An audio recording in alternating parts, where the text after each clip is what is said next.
HIPAA email disclaimer and how doctors, nurses add it in their email signatures. In fact, 93% of adult patients prefer to communicate with their physicians with email communication. Email signature is a block of information that includes the contact details and other important information of the sender, including HIPAA disclaimer that is appended to the footer of an email. Why should an email signature include a HIPAA disclaimer? Yes, communicating with your patients via email increases your engagement. But you need to protect yourself from incurring huge fines. If you want to add a HIPAA email disclaimer to your outgoing emails, it means that you're either a medical provider, an organization in the healthcare industry, or a business owner. Yes, communicating with your patients via email increases your engagement. But you need to protect yourself from incurring huge fines. What is HIPAA disclaimer? Health Insurance Portability and Accountability Act, HIPAA, disclaimer was enacted by the U.S. Congress in 1996. Email communications are permitted under HIPAA regulations.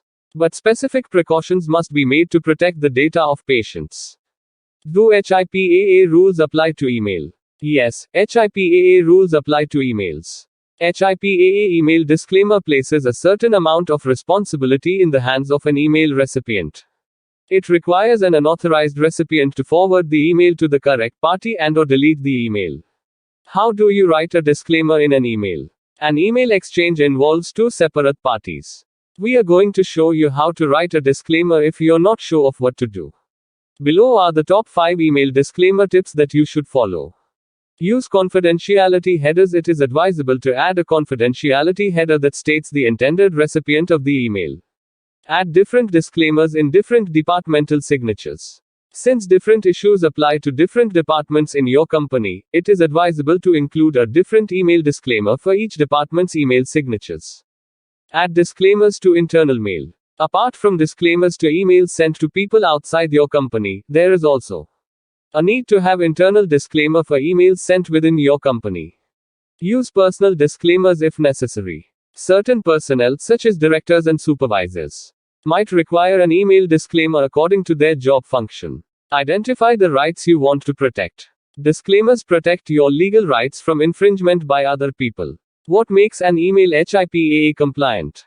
Any company or organization dealing with protected health information 5 must ensure that all the required physical, network, and process security measures are in place and followed to safeguard the data of patients. Covered entities are required to take necessary steps to protect a fee as emails are being transmitted to the recipient's inbox. Can you email medical information? You can send medical information via email only if they're encrypted. 10 HIPAA email disclaimer examples for doctors. Confidentiality notice. This email, including any attachments, may contain confidential information which is intended for the named individual or entity. HIPAA mandates that we encrypt our messaging correspondence to maintain confidentiality. This message and attachments are confidential.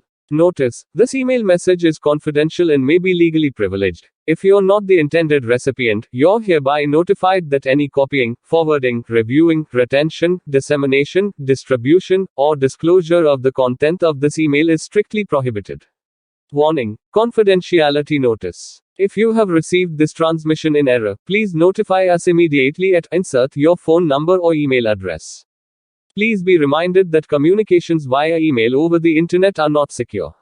The information contained in this transmission may contain privileged and confidential information, including patient information protected by federal and state privacy laws. Regulations require encrypted messaging systems for confidential communications. The content of this email is confidential and intended for the recipient specified in the message only. This message has been sent as a part of a discussion between sender's name and the addressee whose name is specified.